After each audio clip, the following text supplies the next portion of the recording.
সকালে পরিবারে সবার মুখে হাসি ফোটানোর সবচেয়ে সহজ উপায় হলো একটা সুস্বাদু ব্রেকফাস্ট তৈরি করা। আজ আপনাদের জন্য রইল এমন তিনটি সহজ রেসিপি। সকালের ব্রেকফাস্ট যদি হয় হেলদি, পুষ্টিকর আর সুস্বাদু, তবে পুরো দিন থাকে এনার্জিতে ভরপুর। আজ আমি আপনাদের দেখাবো তিনটি হেলদি এবং সুস্বাদু রেসিপি। প্রথম হলো হালকা ঝটপট চিড়ের পোলাও, দ্বিতীয়ত নরম মুচমুচে আলু পরোটা, আর তৃতীয়ত বাচ্চা থেকে বড় সকলের প্রিয় উপমা। এই তিনটি ব্রেকফাস্টেই আছে স্বাদ, স্বাস্থ্য ও সময়ের সেরা ব্যবহার।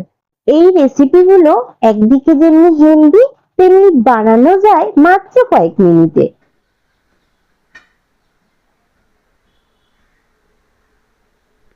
নমস্কার, আমি রুম্পা।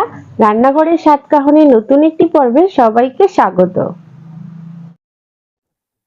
চিড়ের একটা হেলদি রেসিপি তৈরি করার জন্য আমি এখানে 2 কাপ মতো চিড়ে নিয়ে নিয়েছি।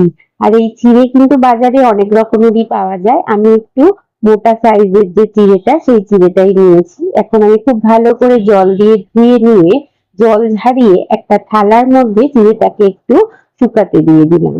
আর এদিকে আমি নিয়ে নিয়েছি কিছুটা পরিমাণে বিনস গুলোকে ছোট ছোট করে কেটে নিয়েছি।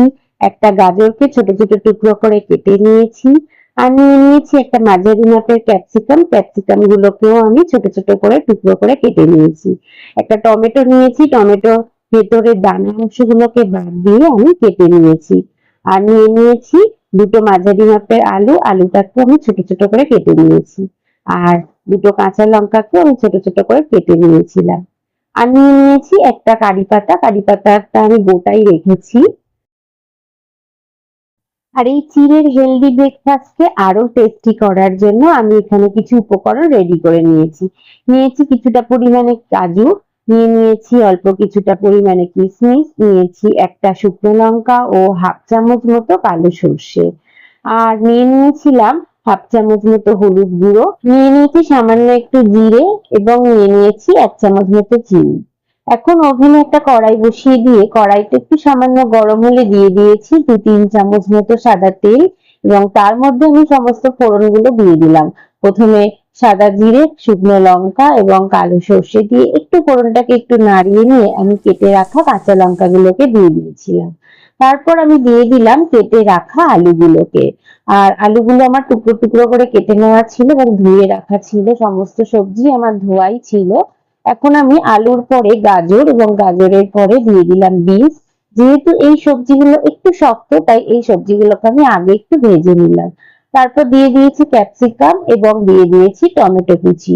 তারপর সমস্ত সবজিগুলোকে আমি খুব ভালো করে 3 থেকে 4 মিনিট মতো ভেজে নিয়েছি। ভাজার পর দিয়ে দিয়েছি স্বাদ অনুযায়ী নুন। এখন আমি গ্যাসের ফ্লেমটাকে লোতে করে দেব। আর এদিকে আমি নিয়ে নিয়েছিলাম 1 বাটি মতো চীনাবাদাম। আর তার জন্য আমি ওভেনে আর একটা কড়াই বসিয়ে তার মধ্যে সামান্য একটু সাদা তেল দিয়ে চীনাবাদাম গুলোকে আমি ভালোভাবে ভেজে নিয়েছি। আর এই চীনাবাদাম ভেজে নেওয়ার পর আমি যে কাজু কিশমিশ নিয়েছিলাম, সেই কাজু কিশমিশ গুলোকে আমি পরপর কিন্তু চীনাবাদাম তোলার পর আমি সমস্ত কাজু কিশমিশ গুলোকেও ভেজে নিয়েছি। আর সমস্ত নাটস গুলোই আমি সব ভাজার পর আমি একটা পাত্রের মধ্যে তুলে নিয়েছিলাম। আর দেখুন চীনাবাদাম ভাজার পর দেখতে কত সুন্দর লাগছে। সমস্ত নাটস গুলো একটা পাত্রের মধ্যে নেওয়ার পর এদিকে যে আমি ওভেনে আর একটা কড়াইতে সবজি ভাজা হচ্ছিল, সেই সবজির মধ্যে আমি সমস্ত নাটস গুলো দিয়ে দিলাম। তারপর খুব ভালোভাবে সমস্ত সবজিগুলোকে ভাজার পর আমি এখানে দিয়ে দিলাম একটা গোটা কারি পাতার সমস্ত পাতাগুলোকে নিয়ে আমি কেটে এই সবজির মধ্যে দিয়ে দিলাম। তারপর খুব ভালো করে আমি সমস্ত সবজিগুলোর সাথে কারি পাতাটাকেও আমি খুব ভালো করে একটু হালকা ভেজে নেব। আর কারি পাতা দেওয়ার পর সবজি থেকে একটা সুন্দর গন্ধ বার হচ্ছে। আর এখন আমি এখানে দিয়ে দিলাম সমস্ত শুকাতে দেওয়া যে আমি চিড়েগুলো রেখেছিলাম, সেই চিড়েগুলোকে দিয়ে খুব ভালো করে আমি সবজির সাথে মিশিয়ে নিলাম। আর চিড়েটাকে একটা সুন্দর কালার দেওয়ার জন্য আমি সামান্য একটুখানি হলুদ আমি চিড়ের মধ্যে দিয়ে আবার ভালো করে মিশিয়ে নিয়েছি। আর এর মধ্যে দিয়ে দিলাম আমি 1 চামচ মতো চিনি। আর এই চিনি দিলে এই চিড়ের পোলার স্বাদটা কিন্তু অনেকটাই বেড়ে যায়। আর দিয়ে দিয়েছি 1 চামচ মতো ঘি। আর ঘিটাকেও খুব ভালো করে আমি চিড়ের সাথে মিশিয়ে নেব। তারপর আমি ঢাকা দিয়ে স্ট্যান্ডিং টাইমে 5 থেকে 7 মিনিটের জন্য রেখে দিয়েছিলাম গ্যাসের ওভেনটা অফ করে। তারপর আমি একটা পাত্রের মধ্যে সার্ভ করতে নিয়ে নিলাম। আর দেখুন এটি কেমন, দেখতেও যেমন সুন্দর, খেতেও কিন্তু অসাধারণ। এটি কিন্তু খুব হেলদি একটা ব্রেকফাস্ট, আর ছোট থেকে বড় সকলেরই কিন্তু এটি খুবই ভালো লাগবে।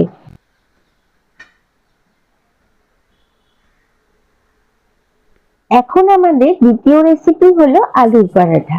চলুন দেখে নেওয়া যাক আমাদের রেসিপিটি।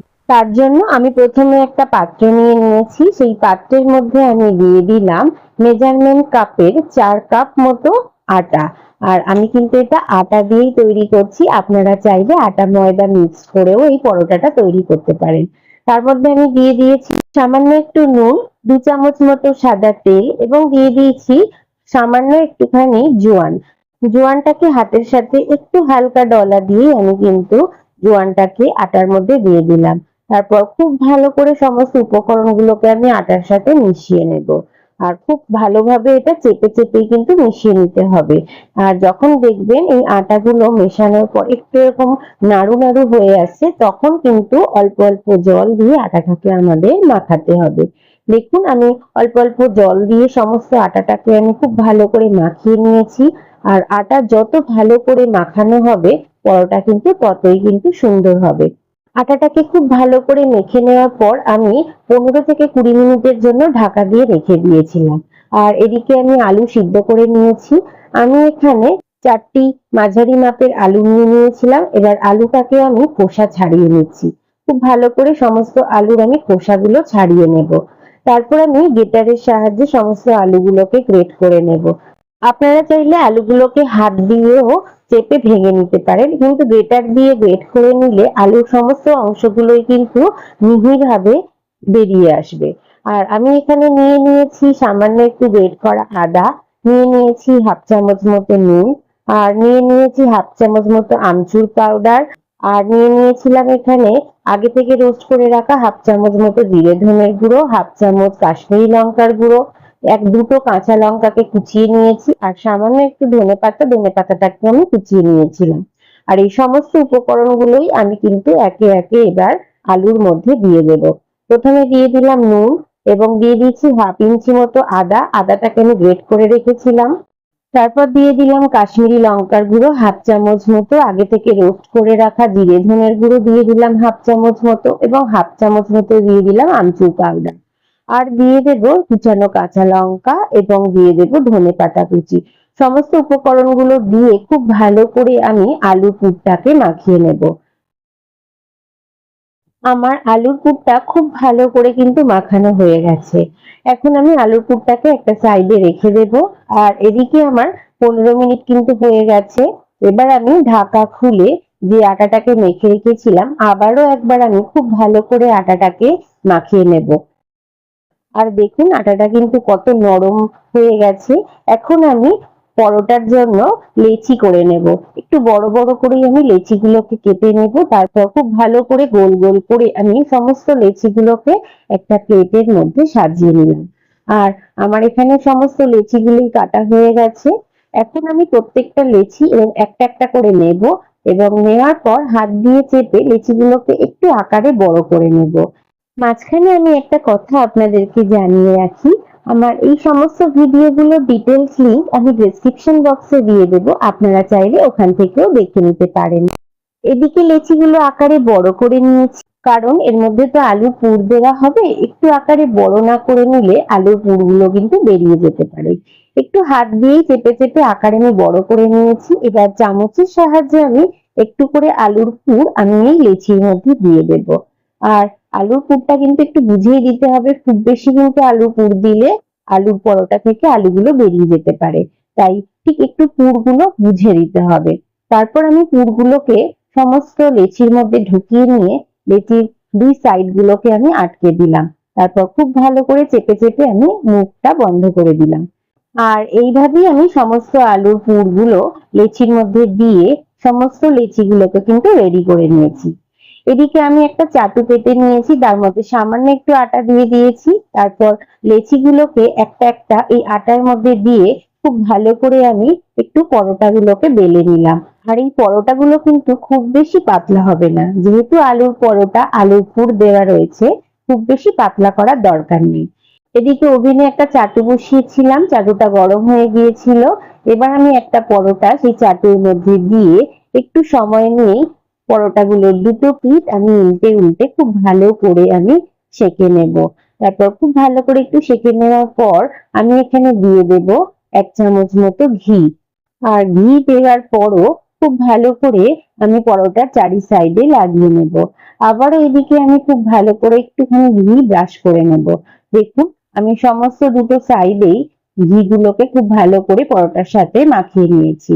তারপর আমি একটু চেপে চেপে সমস্ত পরোটাগুলোকেই কিন্তু ভেজে নিয়েছি। দেখুন, সমস্ত পরোটাগুলোই কিন্তু আমি এইভাবে সেঁকে সেঁকে তৈরি করে নিয়েছি। আর এটি কিন্তু খুবই হেলদি এবং টেস্টি এবং খুব ভারী একটা ব্রেকফাস্ট। আর এটি কিন্তু আমি এখানে টক দইয়ের সাথে সার্ভ করলাম। এখানে টক দইয়ের মধ্যে সামান্য একটু নুন এবং সামান্য একটু চাট মশলা দিয়ে দিয়েছিলাম। আর এটি কিন্তু আপনারা আপনাদের বাচ্চাদের স্কুলের টিফিনে কিংবা বাড়ির ব্রেকফাস্টে যে কোনো সময় একবার বানিয়ে দেখতে পারেন। খুবই হেলদি এবং টেস্টি একটা রেসিপি।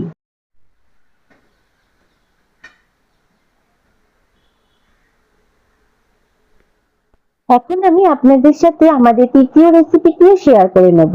চলুন দেখে নেওয়া যাক আমাদের রেসিপিটি। তার জন্য আমি একটা পাত্র নিয়ে নিয়েছি এবং 200 গ্রাম নিয়ে নিয়েছি সুজি। আর সুজিটাকে আমি খুব ভালো করে চেলে নিয়েছিলাম। এখন আমি এখানে আরো কিছু উপকরণও একসাথে রেডি করে নিয়েছি।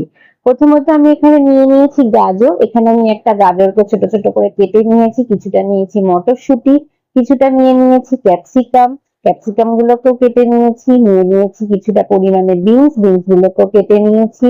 আর অল্প একটু পরিমাণে আমি নিয়ে নিয়েছি ফুলকপি, ফুলকপিটাকেও আমি কেটে নিয়েছি। আর নিয়ে নিয়েছি অল্প একটু টমেটো, টমেটোটাকেও আমি ছোট ছোট করে কেটে নিয়েছি। দুটো নিয়ে নিয়েছি কাঁচা লঙ্কা ও নিয়ে নিয়েছি একটা বড় মাপের পেঁয়াজ, পেঁয়াজটাকে আমি কুচিয়ে নিয়েছি এবং নিয়ে নিয়েছিলাম সামান্য একটু আদা কুচি। আর এই সমস্ত উপকরণগুলোকে যদি আমরা একসাথে রেডি করে রান্নাটা শুরু করি, তাহলে কিন্তু আমাদের সমস্ত রান্নাই কিন্তু ঝটপট হয়ে যায়। আর এই সুজির উপমা তৈরি করার জন্য আমি আরো কিছু উপকরণও আবার একসাথে রেডি করে নিয়েছি। নিয়ে নিয়েছি 1 বাটি মতো বাদাম, অল্প কিছুটা পরিমাণে কারি পাতা, 1 চামচ মতো ছোলার ডাল, নিয়ে নিয়েছি 1 চামচ মতো সর্ষে, 1 চামচ মতো নিয়ে নিয়েছি সাদা জিরে এবং স্বাদ অনুযায়ী নিয়েছি নুন এবং নিয়ে নিয়েছি 2 চামচ মতো চিনি। আর নিয়ে নিয়েছি 1 চামচ মতো অড়হর ডাল। এদিকে ওভেনে একটা কড়াই বসিয়ে নিয়েছি। এবার কড়াইটা একটু সামান্য গরম হলে আমি 200 গ্রাম মতো সুজি এই কড়াইয়ের মধ্যে দিয়ে খুব ভালো করে আমি সুজিটাকে একটু এদিক ওদিক করে নাড়িয়ে নিয়ে সুজিটাকে একটু হালকা ভেজে নেব। আর একটু সুজিটা হালকা ভেজে নিয়ে যদি এই পোহা বা উপমা তৈরি করা যায়, তাহলে কিন্তু সেটি খুব ভালো টেস্টিও হয়। আমি খুব ভালো করে সুজিটাকে ভেজে নিয়েছি। এবার আমি কড়াইতে দিয়ে দিয়েছি 2 চামচ মতো সাদা তেল। তারপর আমি এখানে তেলটা একটু হালকা গরম হলে প্রথমে বাদামটাকে ভেজে নেব। বাদামটাকেও আমার ভাজা হয়ে গেছে। এবার আমি ওই তেলের মধ্যেই দিয়ে দিলাম 1 চামচ মতো কালো সর্ষে এবং দিয়ে দিলাম 1 চামচ মতো সাদা জিরে। আর এই সময় কিন্তু গ্যাসের ওভেনটাকে অবশ্যই লোতে রেখে এই ফোড়নটাকে একটু এদিক ওদিক করে নাড়িয়ে নেবেন, না হলে কিন্তু ফোড়নগুলো ঝটফট করে ফাটতে থাকে তেলের মধ্যে। তারপর আমি এখানে দিয়ে দিলাম 1 চামচ মতো ছোলার ডাল এবং দিয়ে দিলাম 1 চামচ মতো অড়হর ডাল। সমস্ত ডাল দেওয়ার পর আমি খুব ভালো করে একটু ভেজে নিয়েছি। তারপর দিয়ে দিয়েছি আমি কারি পাতা। কারি পাতাটা দেওয়ার পরও একটু এদিক ওদিক নাড়িয়ে দিয়ে দিলাম কুচিয়ে রাখা পেঁয়াজগুলোকে। পেঁয়াজগুলোকেও খুব ভালো করে আমি ভাজতে থাকবো যতক্ষণ পর্যন্ত না একটা হালকা সোনালী রং আসছে। তারপর আমি এখানে দিয়ে দিলাম কুচিয়ে রাখা কাঁচা লঙ্কা এবং কুচিয়ে রাখা আদা। সমস্ত আদা কাঁচা লঙ্কা দিয়ে আবারও একবার খুব ভালো করে আমি একটু নাড়িয়ে নিয়েছি। এখন আমি সমস্ত সবজিগুলো একে একে এখানে অ্যাড করব। প্রথমে আমি এখানে দিয়ে দিয়েছি গাজর, গাজরটাকেও একটু হালকা ভেজে নিয়ে দিয়ে দিলাম ফুলকপি। ফুলকপিটাকেও খুব ভালো করে আমি সবজির সাথে মিশিয়ে নেব। এবার আমি দিয়ে দিলাম ক্যাপসিকাম কুচি। ক্যাপসিকাম কুচিটাকে দিয়েও খুব ভালো করে একটু এদিক ওদিক করে নাড়িয়ে নেব। তারপর আমি এখানে দিয়ে দেব মটরশুঁটি। আর আপনারা যদি মটরশুঁটি এই সময় নাও পান তাহলে এটা স্কিপ করেও যেতে পারেন। তারপর আমি এখানে দিয়ে দিয়েছি কুচিয়ে রাখা বিনস গুলোকে দিয়ে একটু এদিক ওদিক করে নাড়িয়ে দিয়ে দিয়েছি কেটে রাখা টমেটো গুলোকে। তারপর খুব ভালো করে সমস্ত সবজিগুলোকেই আমি কিন্তু লো ফ্লেমে একটু সময় নিয়েই ভেজে নিচ্ছি। এখন আমি এখানে দিয়ে দিলাম স্বাদ মতো নুন। আর নুনটা কিন্তু আপনারা আপনাদের স্বাদ অনুযায়ী ব্যবহার করবেন। আর তারপর খুব ভালো করে নুনটা দিয়ে আমি সমস্ত সবজিগুলোকে একটু ভেজে নেব। তারপর আমি ঢাকা দিয়ে 5-7 মিনিট রেখে দিয়েছিলাম সবজিগুলো সিদ্ধ হয়ে যাওয়ার জন্য। তারপর 5-7 মিনিট পর ঢাকনা খুলে আবারও খুব ভালো করে সবজিগুলোকে একটু এদিক ওদিক করে নাড়িয়ে নেব। আর এখন আমি এখানে দিয়ে দেব ওই ভেজে রাখা সুজিটাকে। সুজিটা দিয়েও খুব ভালো করে আমি এই সবজিগুলোর সাথে মিশিয়ে নেব। একটু ধৈর্য, একটু ভালোবাসা এবং একটু সময়, এই তিনের মিশ্রণে আমরা যদি যেকোনো রেসিপি কিংবা যেকোনো কাজের ক্ষেত্রে এটা আমরা অ্যাপ্লাই করি তাহলে কিন্তু সেটি অন্য পর্যায়ে চলে যায়। এই রান্নার ক্ষেত্রেও কিন্তু তাই। আমি খুব ভালো করে সুজিটাকে একটু ভেজে নিয়েছি এবং তারপর খুব ভালো করে আমি সবজির সাথে মিশিয়ে নেওয়ার পর আমি এখানে অল্প অল্প করে জল অ্যাড করব। তারপর আমি খুব ভালো করে জলটাকেও খুব ভালো করে সুজির সাথে মিশিয়ে নেব। আমি হাফ কাপ মতো জল সামান্য সামান্য করে দিয়ে দিয়ে সুজির সাথে মিশিয়ে নিয়েছি। তারপর আমি এখানে দিয়ে দিয়েছি চীনাবাদাম, ভাজা চীনাবাদামটা মিশিয়ে নেওয়ার পর দিয়ে দিয়েছি চিনি। চিনিটাকেও খুব ভালো করে আমি সুজির সাথে মিশিয়ে নেব। তারপর ঢাকা দিয়ে আবারও আমি 5-7 মিনিটের জন্য রেখে দেব। আর সমস্ত সময় কিন্তু আমি গ্যাসের ফ্লেমটাকে লোতে রেখে দিয়েছিলাম, না হলে কিন্তু সুজির এই উপমা কিন্তু নিচ থেকে ধরে যেতে পারে। সমস্ত উপকরণগুলোকেই খুব ভালো করে আবারও আমি একবার এদিক ওদিক করে নাড়িয়ে ভেজে নেব। আর আমাদের সুজির উপমা কিন্তু দেখুন একদম রেডি হয়ে গেছে। এখন আমি একটা পাত্রের মধ্যে এই সুজির উপমাটাকে তুলে নিলাম। আর এটি কিন্তু খুবই হেলদি এবং টেস্টি একটা ব্রেকফাস্ট। আর সকলেরই, ছোট থেকে বড়, প্রত্যেকেরই কিন্তু খুবই মজার একটা ব্রেকফাস্ট। আপনারা কিন্তু এটিও একবার ট্রাই করে দেখতে পারেন। আমার আজকের রেসিপিগুলি কেমন লাগলো? ভালো লাগলে অবশ্যই আমাকে একটা কমেন্ট করে জানাবেন। সেই সঙ্গে লাইক, শেয়ার এবং আমার চ্যানেলের নতুন বন্ধু হয়ে থাকলে সাবস্ক্রাইব করার অনুরোধ রইল। এবং সবাই খুব ভালো থাকবেন, সুস্থ থাকবেন এবং কাছের মানুষকেও ভালো রাখার চেষ্টা করবেন। আবার খুব তাড়াতাড়ি ফিরে আসছি নতুন কোনো রেসিপি নিয়ে। ততক্ষণের জন্য সঙ্গে থাকুন এবং সঙ্গে রাখুন রান্নাঘরের স্বাদ কাহন।